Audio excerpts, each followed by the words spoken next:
Katzcradul here. This is a recipe in my soup and bread series. I'm trying to put together a really quick supper. I need to get to bed early tonight and don't want to have a big mess to clean up. I need to be in the state capitol tomorrow for a conference, and so here's what I'm doing that's simple. I'm making quesadillas with homemade tortillas and some ready-made dehydrated potato soup mix. So this couldn't be easier. 3 cups of flour. You can substitute a little whole wheat flour if you want to. 3 cups of flour, 2 teaspoons of baking powder, 1 teaspoon of salt, 6 tablespoons of solid fat. It can be shortening, it can be lard, and about 1/4 cups of very hot water. My water was boiling when I put it in here. By the time I get done mixing up my flour, it'll be cool enough for me to handle. A lot of people use a pastry cutter to do this. I don't like it. I do it the old way, just like the old Mexican women do. I press down my fat to get it as thin as I can because I want, here's the goal. Anytime you want something flaky and you're cutting shortening or any kind of solid fat into flour, your real goal is to have one little molecule of fat attached to one little molecule of flour, and that's what you want. You want to get it as mixed up as you can. As long as this looks like cornmeal in the next few minutes, I'm good. So I'm just lightly mixing this fat with the flour. I find that I can feel what's going on with the dough much more readily. I do use usually cold flour and cold shortening, because if you keep things cold when you're using flour and shortening, any kind of pastry kind of thing or even tortilla, the colder you keep it, the flakier and more delicate it's going to be. And especially since I work mine with my hands, if I were working it with a pastry cutter or a fork and knife, I wouldn't be quite as concerned as it being cold, but since I work it with my hands, I like to keep it cold, and it makes a better product. I'm almost there. It doesn't take very long because whatever shortening I don't get completely broken up, the hot water is going to do that for me. And you'll see just how fast this comes together. And this is really all you need. Those 4 ingredients, actually 3 that you have to pay for, and water, and then a clean, damp towel that we're going to cover it with in just a minute. Now I'm going to start pouring some water in. I always use more water than I think I always heat up a little more water than I think I'm going to need, because I don't want to have to heat more if the flour is too dry. And flour will vary in humidity, based on what's going on with the weather outside and what's going on in your house. So I just keep adding it. I can always add more. I can't take it out. So I don't want, and it's still really, that water's really hot. It's getting there.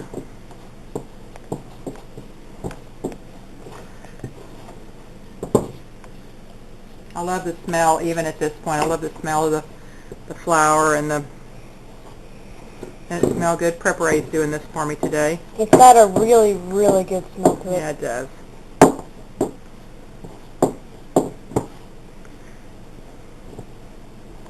I use, if you'll pull that over, I'll show them. I use manteca. Well, it's lard that I buy. I buy this at Aldi's. It's exactly what they would use to make tortillas in the Mexican restaurant. I need just a little bit more flour. I'm not trying to develop the gluten here. I don't want this to get tough. I just want it to be pliable and to roll out well. And it needs to start coming off of the bowl. See how that's a clean sweep when I go by? That's about going to get it. Just a little more to be sure everything's incorporated. It should be, only slightly sticky. I'm not really kneading, just mixing. Making sure it's mixed really well. trying to get it to kind of like you do when you get with Play-Doh, how you try to get it to take the dough off your hands. That's about how my hands should look. And the dough is supple and warm, and I've picked it all up off here, nothing sticking to the sides, and that's perfect. And usually then and only then do I touch it with the other hand because I like it to stay clean. So here's what we're going to do. I'm going to divide it in half. That's 2 really big tortillas. I divide it in half again, and I just keep dividing it in half until I get 12 balls. 1, 2, 4. So I need to get 3 out of this. So 1, 2, 3. That one's a little shy. So is this one. Here we go. And then 3. Once you've divided it in 4s, then you get 3 tortillas out of each. Out of each ball. There you go. And you try. I mean, you could weigh it out on a scale, but for heaven's sakes, you know, it's just a tortilla. Okay? And if your one's a little big, you pull it off and you can kind of feel, and I do this with my hands and kind of weigh them. Yep, a little off this one, that's about right. A little off that one. That's about perfect, and I'm telling you, do it. Well, that one's bigger. No, I did too much. And that's about right. That's about all you need to do. Then weigh this one. Yep. There you go. And I'm telling you, within just a fraction of an ounce, those are the same. Once you've done this as many times as I have, you know about how to get them even. That one's a little fat. Looking for a skinny one. There we go. Occasionally you can get one that's a little, but it's okay if there's a little variance. So I've got 12. Is that right? 2, 4, 6, 8, 10, 12. There we go. Cover it with a damp cloth. Let it rest 10 minutes, and come back and roll them out. Could it be any easier to make bread? There you go. I'll bring you back in just a minute after I've let them rest 10 minutes and I'm ready to roll them out. All right, my dough's ready. It's been 10 minutes. Here we go. Here's my ball. And what I like to do is I like to just dip it in just a little bit of flour. It's not always necessary. This is a tortilla maker. You can find them for about $12 or $13, maybe even cheaper than that. I think I bought this one on Amazon. So here's what I do. This is just a zip-loc bag that I've cut the edges off of so it opens up at the fold. I put my tortilla balls right a little closer to the hinged edge because it's going to push it this way.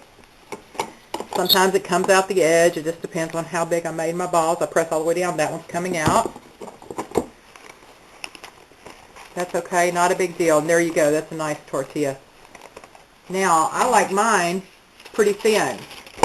So if I feel like it's a little thick, I can bring it right over here to this wax paper, put just a little bit of flour on it, put another sheet of wax paper on it, take my rolling pin and put my rolling pin down in the center. I never use the handles of a rolling pin. I only put my hands on the body of the rolling pin, and I can roll it out even thinner. That's not always perfectly circular, but doesn't matter. There we go. And so it's really thin, and that's how I like my tortillas. And I stack them. Does that have wax paper in it? I can't see. There we go. I like to stack my tortillas like that before I go to the griddle. You can either cook them on a griddle or cast iron, whatever you like. You can do this completely with a rolling pin. I'll show you how that looks. Here's my dough ball. Put it down.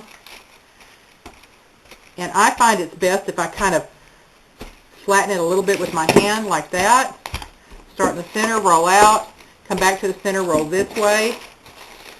Lay my rolling pin in the center, roll this way, back to the center, roll this way. That's the best way I know to keep them fairly circular, same way that you would do your pie crust. What I like about the wax paper is that it's really easy to turn like that. And that gives me a really nice flour tortilla. I just don't want you to think you have to have a tortilla press. And like I said, they don't have to be perfectly round. They taste just the same, and they just peel right off. Put another piece of wax paper. Keep stacking them up and make them to your heart's content. Now let's go to the stove and I'll show you how to cook them. Alright, here's just a little griddle that I have covering 2 burners. You want to get it pretty screaming hot. It's about 375. You have just a second to adjust that on there like you like it. My fingers are asbestos, so I can turn mine like that. Preparay's already had one. What do you think? They're really good. Yeah, they are good. Doesn't take very long, you know, like this one. You saw me just put it on there, and it's not quite time to turn it, but I've just showed you how it already has firmed up on that side. That one's just about ready. The tortillas are especially good when Katzcradul gives me one fresh off the griddle. Yeah. Take it off the griddle and stick it on a plate. What do you like on it? I like butter and sometimes cinnamon and sugar. That's good. Tonight we're going to use them to make quesadillas. Here's kind of a funny misshapen one, but we don't care. Here we go. This one's good to come off. Yep, nice. Yummy. Here's the next one. Yeah, tortillas taste the same no matter what shape they are, so. That's right. That's a good point. No matter what shape they are, they taste the same. So that's what you do. It's about 2 minutes a side, but I probably do 1 minute each side and then flip them and then do another minute. So it probably ends up total being 2 minutes. So yeah, you just kind of keep. There you go. You can use a pancake turner if you need to. And sometimes you'll get a little puffy circle in there. That's lovely. That's just steam that's built up in between the layers. When you make a pastry crust, what it really is layers, and the steam gets trapped in between. Same thing with this. If it gets too big, you can just poke it and it'll flatten back down again. So we'll just finish. Oh, that's looking nice. And you just keep doing that, and you just keep stacking them up. I just stack mine up on a cooling sheet, and that is all there is to it. If you want to freeze them, you can just use these same wax paper little pieces and put them in between them. Let them cool. Put the wax paper in between them, and just put them in the freezer. They will keep in the refrigerator for several days, but in the freezer, you know, for a good long while. They never last around here, so, you know. They're great to use for a burrito in the morning. Roll up some sausage and egg and cheese in it. They're just yummy. I'll come back in just a little while and show you how I'm going to make them into quesadillas. I'll also, while you're there, I'll show you what soup mix I'm using tonight. It's excellent if you ever get a chance to purchase some. It is Augason Farm creamy potato soup mix.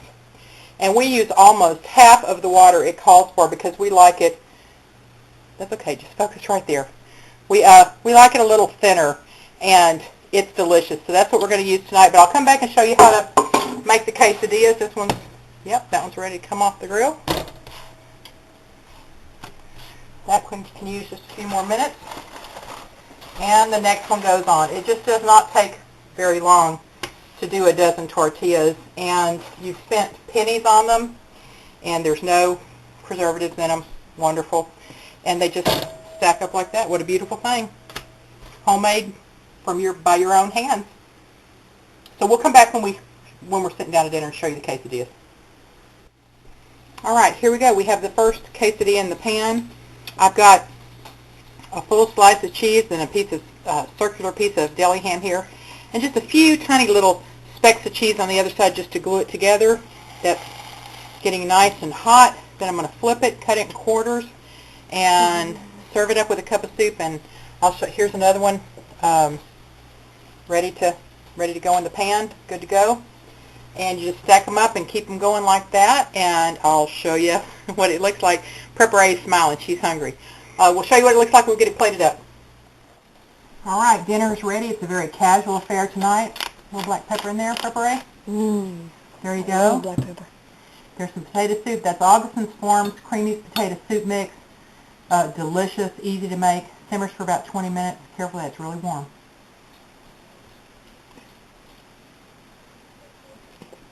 I have to say Augason Farms for being a or just add water mix is a great potato soup mix. Oh, yeah, that's a good point. It is a just add water mix, and it's really good. Okay, taste the quesadillas with the homemade tortillas now. Melted pepper jack cheese and ham. Ooh, love the pepper jack. Tastes good. The tortillas are great, Mom. I love the kind of crispiness that they get when they toast again with the quesadilla. Yeah, good deal. All right, try it for yourself. Homemade tortillas. What's for dinner? Katzcradul.